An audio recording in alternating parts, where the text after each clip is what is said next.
Une fois de plus, je salue nos amis de la radio L'Amandier Fleury, dont le lien se trouve au bas de cette vidéo, ainsi que tous nos amis internautes.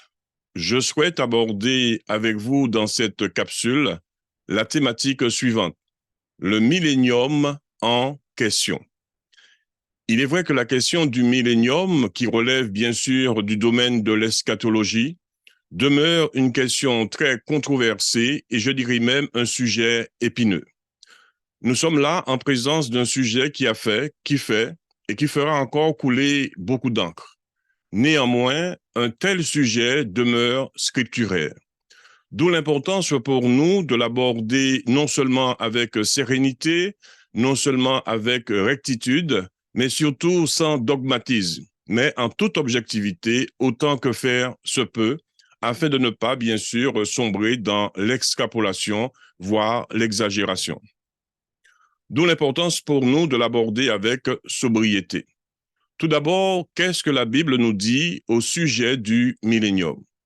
Nous savons que le texte en question se trouve dans le livre de l'Apocalypse au chapitre 20 et nous pouvons lire à partir du verset 4 jusqu'au verset 6, dont on retrouve dans ce chapitre 6 fois le concept de 1000 ans.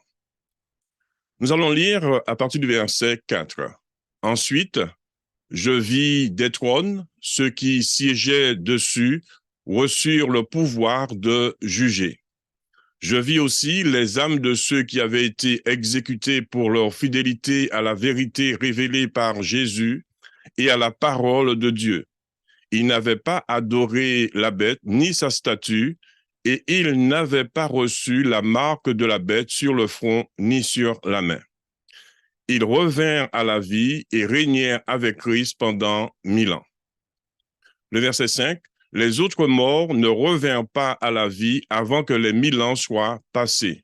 C'est la première résurrection. Heureux ceux qui ont part à cette première résurrection, ils appartiennent à Dieu et la seconde mort n'a pas de pouvoir sur eux.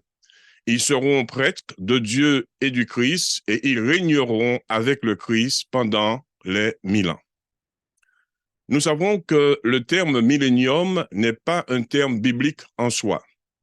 Le mot est une construction, je dirais, théologique, issue de deux mots latins juxtaposés.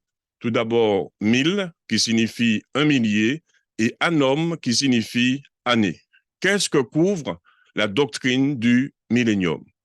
Le millénium est une période de 1000 ans. C'est le terme pour désigner cette période dans l'histoire où le Christ va régner durant 1000 ans sur la terre.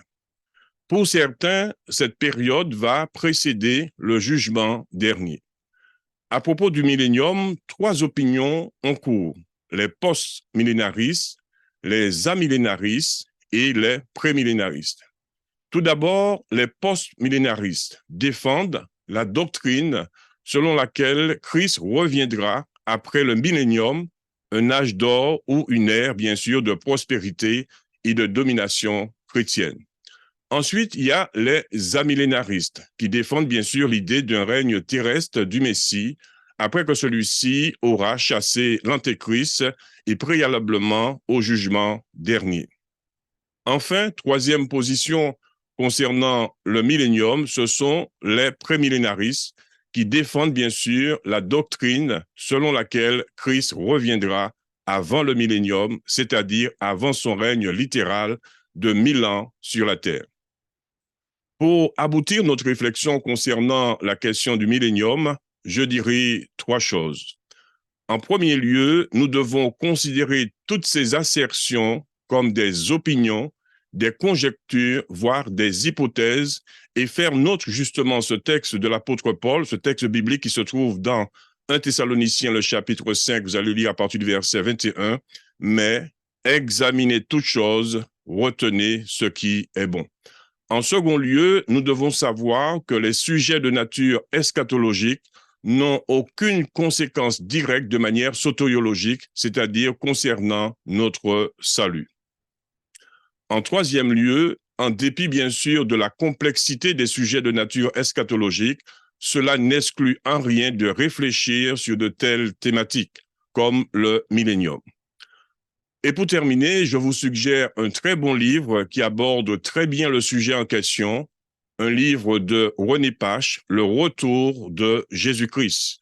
Un grand merci à vous et je vous donne rendez-vous prochainement pour une nouvelle vidéo. Prenez soin de vous. À très bientôt.